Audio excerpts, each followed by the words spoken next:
The news anchor said tragic accident like it was weather, something that just happened. Nobody's fault, nobody to blame. I was standing in my kitchen with a mug of coffee going cold in my hand, and I knew, not suspected, not feared, knew exactly which insulator, exactly which span, exactly why. The television was on because Nina always left it on before our shift, something about the noise keeping the house from feeling empty. I'd just walked in from the garage, hands still rough with sawdust from the shelving job I'd finished early, and the anchor's voice cut through the kitchen like a blade. Major incident on the Redmond line during this evening's rush hour. Reports of a catenary cable collapse onto a moving passenger train.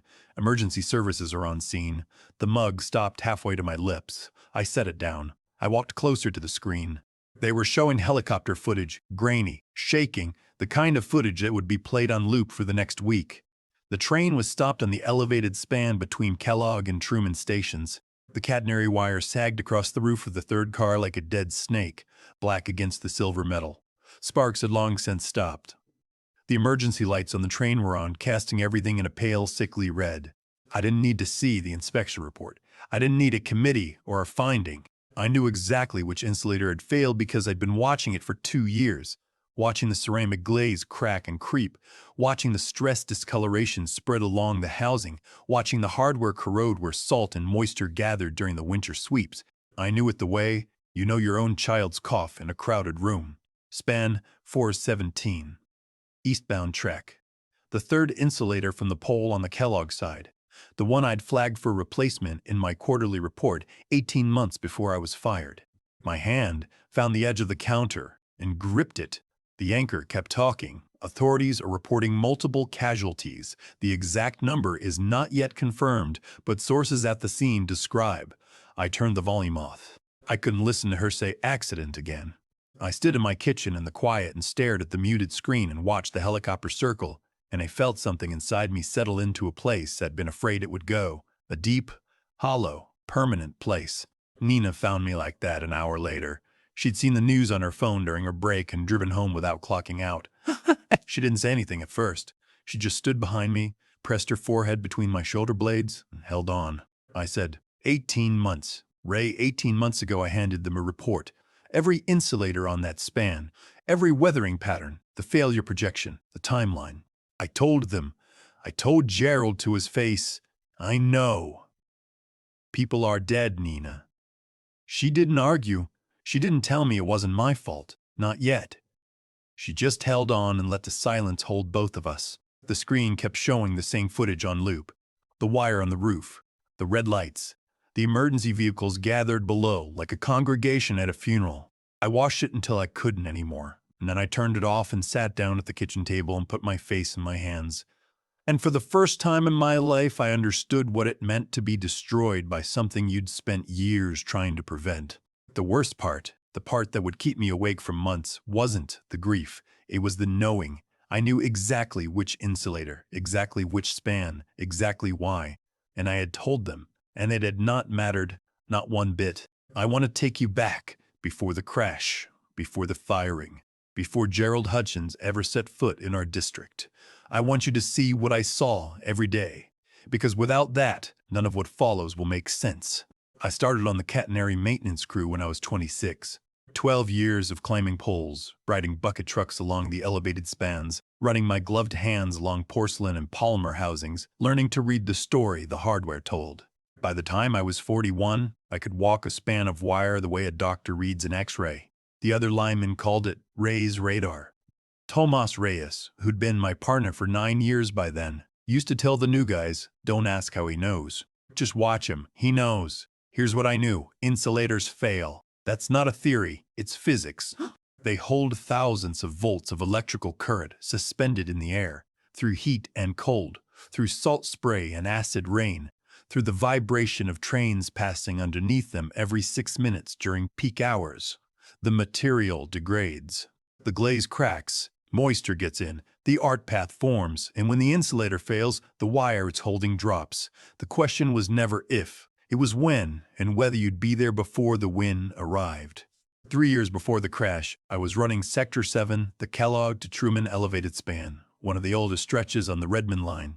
The insulators out there were a mix of porcelain and early generation polymer, some of them 25 years old. The polymers were the ones I watched closest. They didn't age the way porcelain did. They didn't crack so much as they softened. The housing would develop a chalky bloom, then hairline fractures that spittered out under the surface where you couldn't see them unless you were close enough to feel the texture change under your thumb.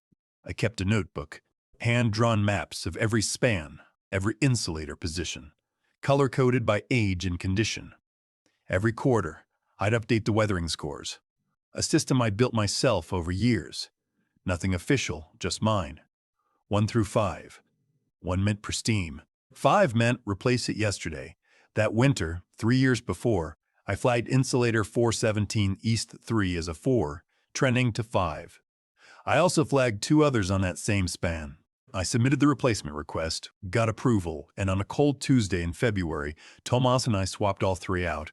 It took 6 hours and wind that cut through every layer I wore. My fingers were numb by the end. But we got it done. 3 days later, the worst ice storm of the decade hit the Redmond line. 6 inches of accumulation. Wind gusts that snapped tree limbs. The whole system was under assault. Span 417 held. Not a single insulator failure on that stretch. Not a single wire drop. The trains ran through the storm on reduced schedules, and every one of them passed safely beneath the wires I'd reinforced. Nobody noticed. Nobody ever notices when something doesn't fail. That's the nature of the work. Your best days are invisible. The proof that you did your job is the absence of evidence that anything was ever wrong. Tomas and I were sitting in the break room afterward drinking coffee so thick it could stand on its own, and he looked at me and said, "You see that? Not a flicker on 417.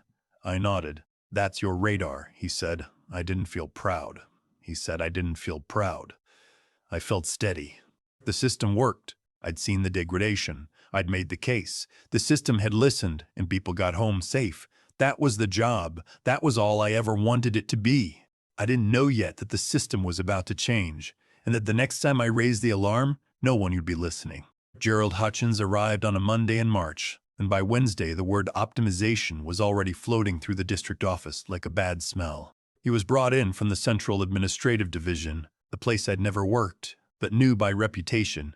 It was where people went when they wanted to climb the ladder without getting their hands dirty. Gerald was in his early 50s, clean-shaven, wore ties to a job where ties could get you pulled into a drive mechanism. He had a way of smiling that didn't reach his eyes, and he spoke in a language I didn't speak. Performance metrics, resource allocation, budget efficiency targets. I didn't dislike him at first. I didn't know enough to dislike him. I just watched. The first sign was the meeting. 2 weeks after he started, Gerald called a full assembly of the district maintenance staff, all 40 of us, linemen, electricians, inspectors, into the conference room on the second floor. He stood at the front with a projector and showed us a slide deck. I remember the first slide, building a sustainable future together. The word together was underlined. He talked about the district's fiscal trajectory. He showed graphs, expense lines climbing, revenue lines flat. He talked about the imperative to do more with less and aligning operational practice with fiscal reality. He used the phrase, right-sizing our maintenance footprint, and I felt Tomas shift in the chair next to me. After the meeting, we walked back to the yard, and Tomas said, "What's a maintenance footprint?" "It's us," I said. "That's what I thought." I didn't panic, not yet. I'd seen budget cycles before, lean years and fat years, rounds of cuts that stung and then quietly reversed when the money came back. I figured this was another one. I figured if I kept my head down and did my work, the numbers would speak for themselves. What I didn't understand yet, what took me months to fully see, was that Gerald didn't read the same numbers I did. When I looked at an insulator, I saw a countdown. When Gerald looked at it, he saw a cost center. When I flagged a replacement, I saw 800 people on a rush-hour train passing beneath a wire that was one storm away from giving out. When Gerald saw the requisition form, he saw a line item that was pushing his sector over target. We were looking at the same system and seeing completely different things. The first real sign came 4 months later. I'd submitted my quarterly replacement request. 7 insulators across 3 spans, all flagged 4 or 5 on my weathering scale. Standard procedure. I'd submitted the same kind of request every quarter for years. It always came back approved, usually within a week. This one came back with a question, handwritten on a sticky note attached to the form, in Gerald's neat, small handwriting. Can any of these be deferred to next quarter? Please justify urgency. I sat at my desk and stared at that sticky note for a long time. Please justify urgency. The urgency was that the ceramic was cracking and the wire was live and the trains ran every 6 minutes. The urgency was that I'd watched the glaze fracture on 417 East 3, spread into the 2 millimeters in the last 90 days. The urgency was that the failure projection I'd built, the timeline based on 10 years of weathering data, showed that insulator entering the red zone within a year. I wrote the justification, 3 pages, detailed. I included my weathering data, my photographs, my failure projections, and a summary of the 417 span's history, including the storm 3 years earlier where my preemptive replacement had kept the line alive. I was thorough, clear, and calm. The request came back approved, all 7. But something had shifted. The sticky note was a small thing, but it was a crack in the foundation. It told me that the question, "Is this necessary?" was now on the table. And once that question was asked, it would keep being asked louder each time until the answer that saved money won out over the answer that saved lives. I didn't know it yet, but the clock had started. The meeting happened on a Thursday afternoon in Gerald's office. I'd requested it. 3 months had passed since the sticky note, and the questions weren't stopping, they were growing. My third-quarter replacement request came back with 4 of 9 insulators denied. I'd had to fight for 2 of those 4, providing additional photographs, additional justification, additional evidence. The other 2 I let go, reclassifying them as monitor and reassess in my notebook, which was a polite way of saying, I know they need replacing, but I'm tired of arguing. The insulators I was most worried about, the ones on span 417, were still approved, for now, but I could feel the margin shrinking. Gerald's office was on the 2nd floor above the yard. It had a window that overlooked the maintenance depot, which I always thought was odd because Gerald never looked out of it. He sat behind his desk with his computer screen angled so that both of us could see it, which should have been a sign. "Ray, appreciate you coming by," he said. That was how he always started, with appreciation. It was his default setting, like a coffee shop greeting. Automatic, rehearsed, empty. "I wanted to talk about the replacement approvals," I said. "The denial rate is going up. I'm concerned about the trend." He nodded, already pulling up a spreadsheet. "I understand that concern, and I want to be transparent with you about what we're looking at." He turned the screen toward me. Columns of numbers, budget lines in red. "Your sector has the highest per capita replacement cost in the district, by a significant margin. That's because my sector has the oldest insulator stock on the line. I hear that, and I'm not dismissing it. But look at the other sectors. They're running at 60, sometimes 70% below your replacement rate on comparable spans. So the question becomes, are they under-replacing? Or are you over-replacing?" I took a breath. "They're under-replacing. Can you prove that?" "My weathering data is your own system, Ray. It's not an industry standard. I've looked. IHEMA doesn't use a 1 through 5 scoring methodology. Nobody does. It's yours." I felt something tighten in my chest. It's mine because I built it, because nothing like it existed, and because it works. 3 years ago, I flagged 3 insulators on 417 as 4 trending 5. I replaced them. 3 days later, the worst ice storm in a decade hit. Not a single failure on that span. The system worked, Gerald. My system. He nodded again, that nod, and I respect your expertise. I do. But respect has to work both ways. I'm asking you to respect the fiscal constraints we're operating under. The district has targets. Those targets come from above me, and they're non-negotiable. So I need you to work with me here. Can you prioritize? Replace the most critical, defer the rest? Prioritizing means I'm deciding which insulator gets to roll the dice. That's not maintenance. That's gambling. Everything's a gamble, Ray. We just have to manage the odds. I stared at him. He believed it. That was the thing that unsettled me most. He genuinely believed that managing a transit system was about managing odds, the way a casino manages odds. The house always wins. The numbers always work out, until they don't, and the cost isn't measured in dollars. "I'll prioritize," I said, "but I want it on the record that I'm not comfortable with it." "Noted," he said, and he typed something into his computer, and that was that. I walked out of his office and down the stairs and into the yard. And Tomas was there checking a hoist, and he looked at me and I looked at him, and he said, "How'd it go?" "We're still working," I said. "How'd it go?" "We're still working," I said, "for now." Thomas nodded slowly. He didn't ask follow-up questions. He'd been around long enough to know that for now meant the conversation wasn't over. It had just moved to a place where words wouldn't help anymore. I wrote the memo on a Sunday. Nina was working a double shift, the house was empty, and I sat at the kitchen table with my notebooks spread out around me, years of weathering data, hand-drawn span maps, color-coded insulator scores, failure projections. And I wrote everything down. Not for Gerald this time, not as a request, as a record. The memo was 8 pages long. It took me 4 hours. I started with the history, the age profile of the insulator stock on Sector 7, the mix of legacy porcelain and first-generation polymer, the environmental stressors, salt spray from the coastal corridor, acid rain concentration, thermal cycling from the elevated exposure. Then I laid out my weathering methodology, the 1 through 5 scoring system, the photographic documentation standards, the quarterly reassessment protocol. I cited the 417 storm incident as proof of concept. The time the system worked, the time preemptive replacement prevented a failure that would have dropped a live catenary onto a moving train. Then I laid out the current state. Every insulator in Sector 7, listed by position, age, material, weathering score, and projected failure window. 14 insulators were at 4 or above, 6 of those were at 5 or approaching it. 3 of those 6 were on span 417, the same stretch of elevated line that carried the heaviest rush hour traffic on the Redmond line. I included a timeline. Based on the degradation rate I'd tracked over 3 years, factoring in seasonal stress and the forecast for a wetter-than-average winter, the most vulnerable insulators on 417 would enter their failure window within 9 to 12 months. Once they crossed that threshold, the probability of a collapse under load, a train passing beneath, the vibration, the weight of the wire, the voltage stress, would increase exponentially.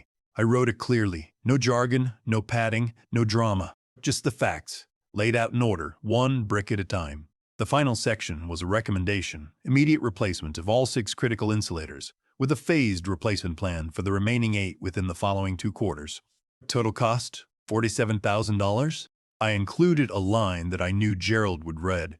This represents approximately 12% of Sector 7's annual maintenance budget and is consistent with the replacement expenditure rate maintained over the prior 5 years, prior to the implementation of current efficiency targets.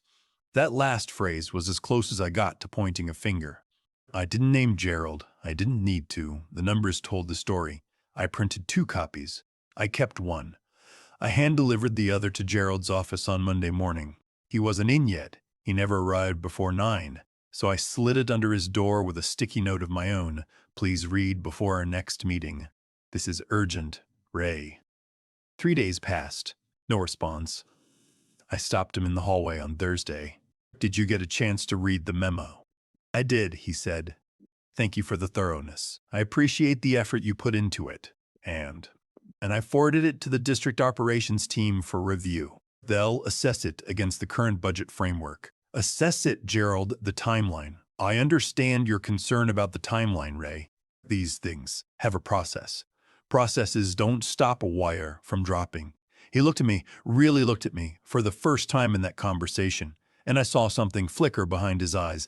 Not malice, something more dangerous. Certainty. The certainty of a man who has already decided that the person talking to him is a voice from the past, a relic of a way of doing things that the future doesn't have room for. Let the process work, he said, and he walked away.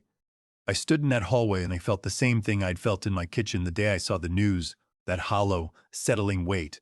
Not the same depth, not yet, but the same shape, the beginning of a knowing I didn't want to have. Tomas read the memo that night. I gave him my copy. He sat in his truck in my driveway for 20 minutes reading it under the dome light. When he came inside, he said, "This is airtight, Ray. I know. They're going to ignore it. I know." There stood there with the memo in his hand, and I watched him decide something he wouldn't tell me about until much later, under very different circumstances. Then he handed it back and said, "You did the right thing." It was the loneliest sentence I'd ever heard. The meeting was on a Tuesday, Gerald's office. The door was closed, which was new. It was never closed. A woman from Human Resources was there, sitting in the corner with a folder on her lap. Her name was Patricia. She had a calm face, and she smiled at me when I walked in, And I knew immediately what was happening because I'd seen that smile before, on nurses, on chaplains, on people whose job was to be present when bad news was delivered. "Ray, have a seat," Gerald said. I sat. He didn't waste time. He turned his screen toward me, another spreadsheet, always a spreadsheet, and said, "Your sector exceeds budget for the third consecutive quarter. We've discussed this. I've given you opportunities to align your replacement requests with the district's fiscal framework, and the gap is only widened. I'm sorry, but we're going to have to let you go." I looked at the spreadsheet, the red numbers, the columns, the reduced 10 years of watching, learning, preventing, protecting, to a single line item that said, "Over." My memo, I said, the one I submitted 6 months ago. "The insulators on 417. It's under review." "It's been 6 months, Gerald. Those insulators are in the failure window right now. Today. If they're not replaced, Ray." He held up a hand. "I understand your passion for the work. I've always respected it, but passion can't override fiscal reality. The district has made its decision." I stood up. Patricia started to say something about severance, and I held up my hand. Not the way Gerald had, not to silence, but because I needed the air in the room to stop moving for a second. "If you do this," I said, "people will die, not might. Will. That span carries 800 passengers during rush hour. The insulators are at failure threshold. You have my data, my photographs, my timeline. If you fire me and don't replace those insulators, you are making a decision that will kill people. Do you understand that?" Gerald looked at me, and his face did something I'll never forget. It didn't harden, it didn't flinch, it just closed, like a door, like a spreadsheet cell going blank. "I'm going to have to ask you to leave," he said. "Patricia can walk you out." Patricia walked me out. She was kind about it. She told me about the severance package, the COBRA coverage, the exit interview I could schedule if I wanted. I heard her the way you hear traffic noise, present, meaningless, somewhere in the background. I handed my badge to the guard at the gate. I drove home. Nina was there. She'd swapped the shift to be home that afternoon, though I didn't know how she'd known to. Some things about that woman I'll never question. She looked at my face and said, "It's done, it's done." She poured me a glass of water and set it on the table and sat across from me and waited. After a while, I said, "I told him people would die." "What did he say?" "He asked me to leave." Nina didn't respond right away. Then she reached across the table and took my hand and said, "You told him. That matters." But it didn't. That was the thing. It didn't matter at all. They gave me a week to clear out. "Standard procedure," Patricia said. "Time to return equipment, transfer outstanding files, ensure a smooth knowledge handoff." That last phrase stuck with me. Knowledge handoff. Like what I carried in my head could be packed into a box and handed to someone like a set of keys. I spent 3 days in the district office organizing everything. Not because they asked, they didn't, not specifically, but because I couldn't walk away from it without trying one last time. If they wouldn't listen to me, maybe they'd listen to the paper. I compiled everything, every notebook, every span map, every weathering score, every photograph. I updated the failure projections one final time, marking the insulators that had degraded further since my memo 6 months earlier. 3 on 417 had moved from 5 to what I called 5+, past the failure window, holding on by chemistry and habit and the grace of mild weather. I highlighted them in red. I wrote across the top of the summary page, "Ceridical, I mediate attrinance arwadifiashed." I bound it all in a 3-ring binder, tabbed by span, and left it on the desk of Gerald's assistant with a note for the incoming maintenance lead. "Complete sector records and priority replacement recommendations." The assistant glanced at it, nodded, and set it on a shelf behind her desk. I watched her do it. The shelf was full of other binders, safety manuals, compliance reports, things that had been filed and forgotten. Mine went between a fire code update from 2019 and a stack of parking permit applications. Danny Ortega found me in the yard that afternoon. He was 26, 2 years into the crew, and he had the best hands I'd ever seen on a young lineman. Careful, precise, the kind of hands that could feel a hairline crack through 2 layers of glove. I'd been training him on my weathering system for a year. He was starting to see it.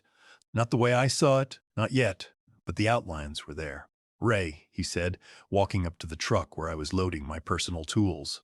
I heard. You heard right. He stood with his hands in his jacket pockets, and I watched him work up the nerve to say what was behind his eyes. Danny always did that. You could see the gears turning, the words forming, the hesitation between thought and speech. The insulators on 417, he said. I walked that span last week. The one at the third pole position, the polymer, the housing bloom is spreading. I could feel the fracture lines under the surface. I felt a pang, not of pride exactly, but something close to it. He'd seen it. He'd learned to see it. That's the one I flagged in the memo, I said. What happens now? Who replaces it? I don't know, Danny. I left everything in the office. My notes, my data, the whole system. It's all there. He looked at me and I saw the question he wasn't asking. Should I say something? Should I push? I knew what he was afraid of. He was 26, 2 years in, still on probationary, standing with the union. He'd seen what happened to me. The guy with seniority, with a decade of results, with an airtight track record. If they'd fired me for raising the alarm, what would they do to him? Be careful, I said. Read the room, but don't stop seeing what you see. He nodded, and I could tell he was filing that advice away, not as permission to stay silent, but as a warning about the cost of speaking up. I wasn't sure whether I'd helped him or burdened him, maybe both. I drove out through the gate for the last time. In my rearview mirror, I saw Danny standing in the yard, watching me go. He was still looking up at the elevated span that ran along the north edge of the depot, the wires gleaming in the afternoon sun, carrying their silent voltage, held aloft by insulators that were running out of time. He was looking up. That was something. You've seen the footage. Everyone has. It played on every news channel for a week, then faded into the background noise of the next crisis, the next tragedy, the next thing to forget. But I don't watch the footage. I don't need to. I was already living it before the first frame was shot. It was a Thursday. I know that because Thursdays were my light days at the cabinet shop. Half-day shift, home by 2. Nina was on a rotation, so the house was empty. I was in the garage, sanding a bookshelf for a client, the radio on low, when the first report broke. Breaking news out of the Redmond line. We're receiving reports of a catenary collapse on the elevated span between Kellogg and Truman stations. The sander stopped. My hand lifted off it, and the quiet that filled the garage was the loudest sound I'd ever heard. I walked inside. I turned on the television, and there it was, the helicopter shot, the train stopped on the span, the wire draped across the roof of the third car, the red emergency lights. The first responders on the ground below, their vehicles clustered at the base of the elevated structure, ladders extended, people in bright vests moving with the controlled urgency of people who are trying to save lives and running out of time. Span 417, eastbound track, the third insulator from the pole on the Kellogg side. I knew it before they said it. I knew it the way you know your own name when someone calls it across a room. No thinking, no calculating, just the pure, instantaneous recognition of a thing you've been waiting for, dreading, carrying inside you like a stone. The anchor was talking. Authorities are reporting multiple injuries. We're hearing that there may be fatalities. I sat down on the edge of the couch. The room felt like it was narrowing around me, the walls drawing in, the air thickening. I could see the wire on the roof of that car, and I could see what was happening underneath it, the current, the arc, the passengers inside who had been reading, sleeping, scrolling through their phones, coming home from work, heading out to dinner, living their ordinary lives in that ordinary way. And then the wire came down, and ordinary ended. The anchor said electrocution. She said it carefully, the way people say words they don't want to be true. At least 8 passengers are confirmed to have suffered severe electrical injuries. The extent of their conditions is not yet known. 8, not a number, not a statistic. 8 people who had been alive and were now, what? Injured? Dead? The anchor didn't say, and the not knowing was its own kind of agony. A space where the worst thing and the slightly less worst thing existed at the same time, both of them unbearable. I didn't move. I sat on the edge of that couch, and I watched the helicopter circle, and I felt something break inside me. Not crack, not bend, but break, in the place where I'd been holding on to the belief that maybe, somehow, the warning would be enough, that the memo would resurface, that someone, a new hire, a visiting inspector, anyone, would open the binder on that shelf, see the red highlight, read the words, cyclical, immediate action required, and act. That the system would work the way it was supposed to, the way it had worked 3 years ago, when I flagged those insulators and Tomas and I replaced them in the freezing wind and the storm came and the span held. But the binder was on a shelf between a fire code update and a stack of parking permits, and the insulators had not been replaced, and the wire had come down, and 8 people were injured or dead. And I had warned them. I had warned them in person, in writing, and memos and data and photographs and a timeline that said 9 to 12 months, and it had been 9 months almost to the day, and nobody had listened. Nina came home and found me on the couch. The television was still on, muted now, the same footage looping. She didn't turn it off. She sat down next to me and she didn't say a word for a long time. Then the anchor broke in with an update. 8 passengers confirmed dead. Not injured, dead. 8 people who had boarded a train that morning, that evening, trusting, the way we all trust, that the wire overhead would stay where it belonged, that the people responsible for keeping it there were doing their jobs, that the invisible systems holding the world together would hold. And they hadn't. And those 8 people had paid for it with everything they had. Nina's hand found mine. Her fingers were warm and steady. Nurses' hands, hands that had held people through the worst moments of their lives. And she gripped my hand so tight it hurt. And I let it hurt, because the pain was the only thing that proved I was still there. I didn't cry. Not that night. The grief was too large for tears. It sat in my chest like something with weight and shape and mass, something I could feel pressing down on every breath. And I understood that tears would come later, when the weight settled enough to let them through. For now, there was only the knowing, the terrible, useless, irrevocable knowing. I had told them. And it had not been enough. The names came out on Friday. I don't know why I looked. Maybe because not looking would have been a different kind of betrayal, a refusal to see what my silence, my firing, my failure to fight harder had cost. Nina tried to talk me out of it. You don't need to do this to yourself, she said. But she said it gently, the way she says things she knows I'm going to ignore. I sat at the kitchen table with my laptop, and I read every article, every tribute, every remembrance that the news outlets published. And I wrote each name down in my notebook, the same notebook where I used to record insulator weathering scores, because I needed them to be real. Not headlines, not numbers, people. Margaret Liu, 71. Retired school librarian. She was on her way to her grandson's birthday party. There was a photograph of her holding a wrapped present, smiling with her whole face. The present was a book. Of course it was.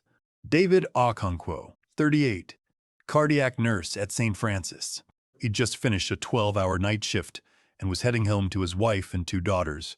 His wife's statement said he always took the 6014 because it got him home in time to eat breakfast with the girls before school. Sophia Mancini, 16, high school junior. She was coming home from a debate team competition. Her coach said she'd argue for better public transit funding that afternoon. The irony would have been cruel if cruelty required intention. This was just indifference, which was worse. Paul Rasmussen, 52, electrician. He was on his way to a job site. His daughter said he took the train because he believed in public transit, said it was the backbone of a working city. Tomoko Arai, 44, graphic designer. She was going to dinner with her sister to celebrate a promotion. Her sister was waiting at the restaurant when the call came. Elijah Washington, 23, graduate student in urban planning. He was writing his thesis on transit infrastructure resilience. His advisor said he was the most meticulous researcher in the cohort. Helen Papadopoulos, 67, grandmother of 4. She volunteered at a homeless shelter on Thursday evenings and was on her way there. The shelter staff left a candle burning for her at the front desk. Connor Briggs, 29, musician. He was heading to a gig, his first paid performance in 6 months. His bandmates posted a song they'd recorded together. It was about trains. 8 names, 8 lives. 8 sets of people who were waiting for someone who would never come home, never walk through the door, never sit at the breakfast table again, never open the present, never play the song. I wrote them all down. Then I closed the notebook and pressed my palms flat against the cover and held it there, as if I could hold them, all of them, inside it, keep them from disappearing into the statistics, the headlines, the public forgetting that would follow. Margaret and her book, David and his breakfast, Sophia and her debate, Paul and his belief, Tomoko and her celebration, Elijah and his research, Helen and her candle, Connor and his song. I carried them now. Connor and his song. I carried them now, whether I wanted to or not, whether it was my fault or not, whether I deserved the weight or not. They were mine to carry, and I would carry them, not as penance, not as punishment, but because someone should remember their names, and I was someone, and I could. Nina came in and saw the notebook and the open laptop and the names on the screen, and she didn't say anything. She just pulled up a chair and sat beside me, and together we sat in that kitchen with 8 strangers who would never be strangers again, and the silence between us was full of them. Sandra Kwan called on a Wednesday evening. I was in the garage, staining a cabinet door, when my phone buzzed with a number I didn't recognize. I almost didn't answer. I'd stopped answering unknown numbers after the crash. They were always reporters, always wanting a quote, always wanting me to say something angry about the transit authorities. They could run it under a headline and move on. But something made me pick up. Maybe the hour 7 p.m., not the usual news cycle window. Maybe the way the phone sat in my hand. Maybe just fatigued from ignoring things. Mr. Dalton, my name is Sandra Kwan. I'm a journalist with the Metropolitan Investigative Press. I've been covering the Redmond Line incident. I've seen the coverage. I'm not looking for a quote, Mr. Dalton. I'm looking for the full story. I've been reading the publicly available documents, the Transit Authority's safety filings, the budget reports, the NTSB preliminary findings. There are gaps, big ones, and your name keeps appearing in the margins. I set down my staining brush. What do you mean, the margins? The maintenance logs for Sector 7, the replacement requests, a memo that was submitted 6 months before the incident. It's referenced in the NTSB filing but not included in the public dossier. Someone redacted it, and their testimony references to a former maintenance specialist whose weathering data was allegedly disregarded. That's you. I didn't say anything for a while. The garage was quiet except for the refrigerator humming in the corner. Mr. Bizquai, Dalton, I'm here. I want to be straightforward with you. I'm not a crime reporter chasing a scandal. I cover infrastructure, transit systems, bridges, power grids. I've spent the last 3 years writing about how decisions made in offices translate into failures in the real world. This incident fits a pattern I've seen before, and I want to understand it fully, not for a headline. For the record, why should I trust you? You shouldn't. Not yet, but I'll send you my previous work. 3 long-form pieces, all on the public record. Read them. If you think I'm someone who'll treat your story with the weight it deserves, call me back. If not, I won't contact you again. She hung up. No pressure, no follow-up, no just one question.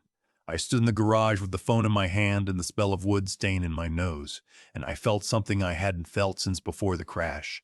Not hope, exactly, but the faintest suggestion that the weight I was carrying might not have to be carried alone.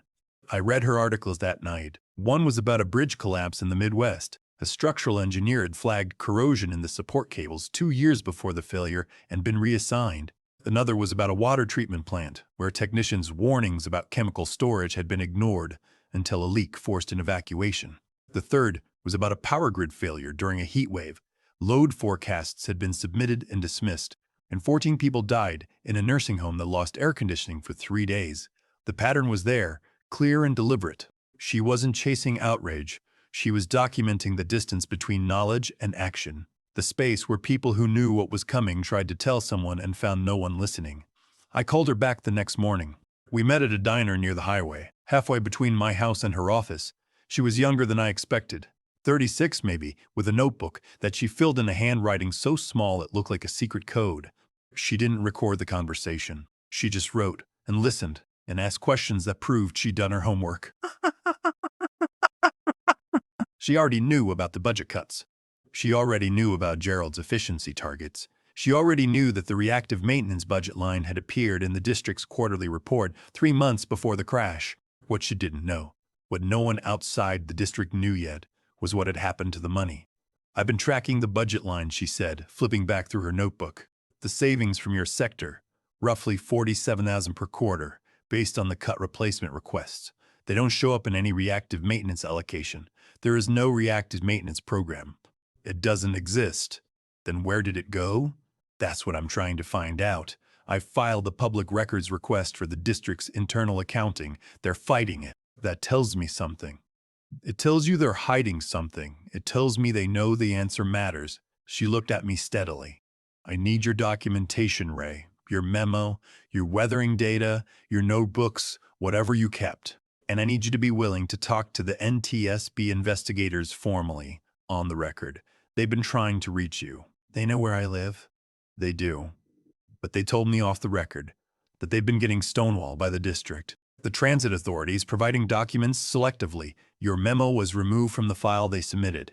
Someone made a decision to exclude it. I felt the tightness again, that thing in my chest that had been there since the crash, the stone that never shifted. I kept a copy. Everything. My notes, my photos, the original memo with Gerald's acknowledgement stamp on it. Will you share it? I'll do more than that, I said. I'll walk you through every page. I did. Over the course of 3 meetings, I sat with Sandra and went through every notebook, every span map, every weathering score. I explained the scoring system.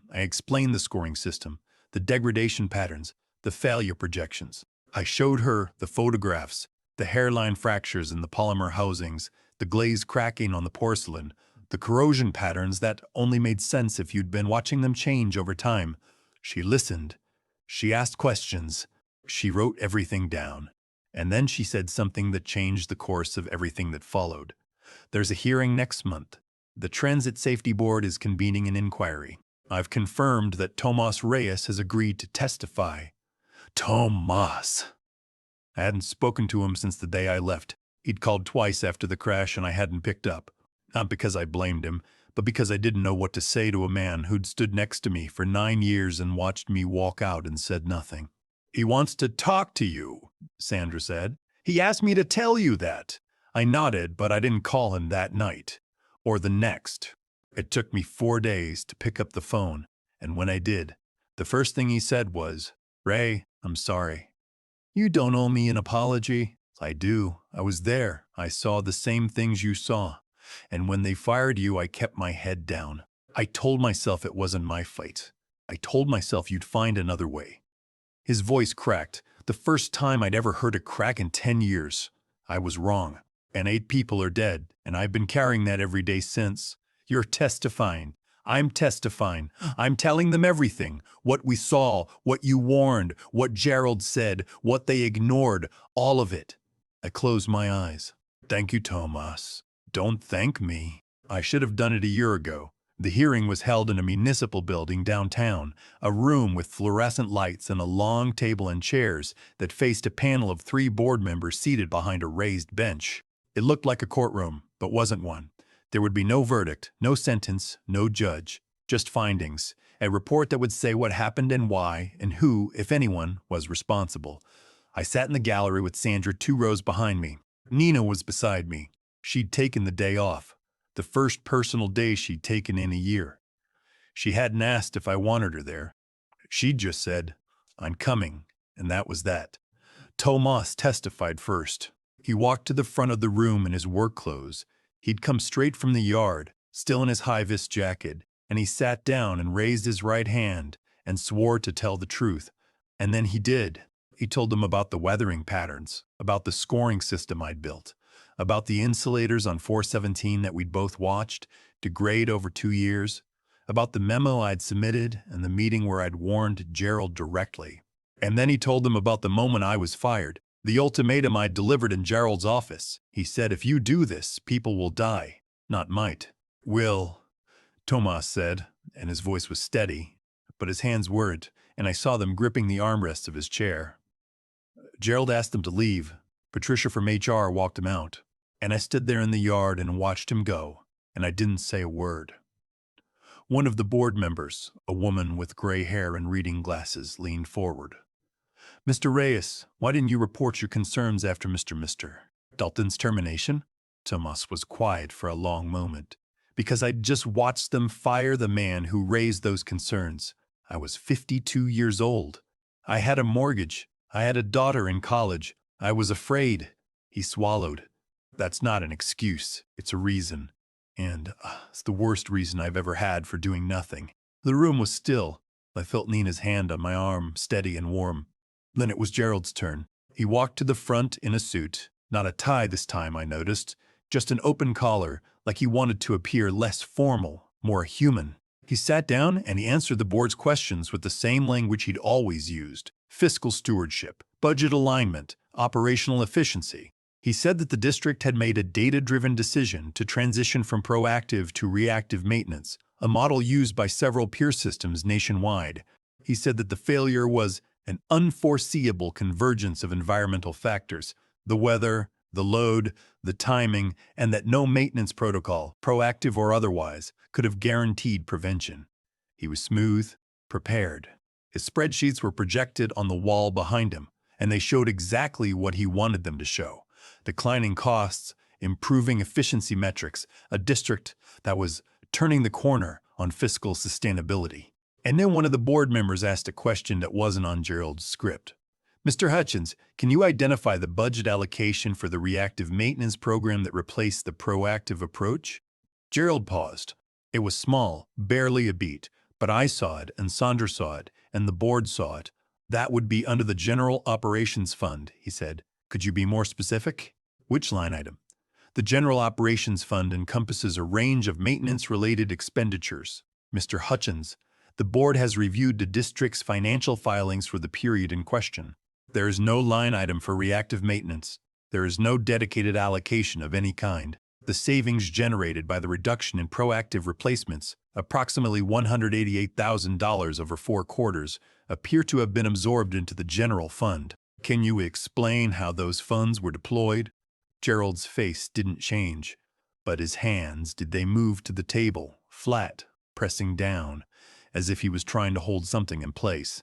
"The general fund supports a range of district operations. The board has also reviewed the expenditures charged to the general fund during that period. They include a renovation of the district management offices, new carpeting, upgraded lighting, custom cabinetry, totaling approximately $90,000. They also include performance bonuses for administrative staff totaling approximately $72,000. That leaves roughly $26,000 unaccounted for. Would you like to clarify?" The room went silent. The kind of silence that is weight and temperature: cold, heavy, absolute.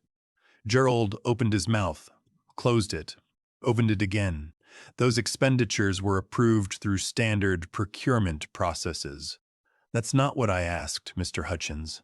I asked you to clarify how the savings from the elimination of proactive maintenance, savings that were justified on the basis of transitioning to a reactive model, were deployed. The record suggests they were not deployed toward maintenance of any kind. They were deployed toward office renovations and bonuses. Is that accurate?" I watched Gerald's certainty, that wall he built, that door that had closed in his face when I told him people would die, and I saw it crack. Not break.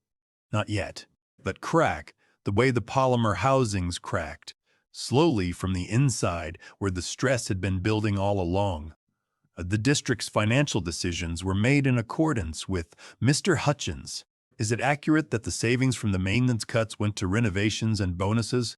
He looked at the board member. The room looked at him. I looked at him. And in that moment, I didn't feel vindicated. I didn't feel satisfaction. I felt the hollow, awful weight of being right, the weight that 8 people had paid for with their lives so that an office could have new carpeting and a manager could have a bonus check. "Yes," Gerald said. "That is accurate."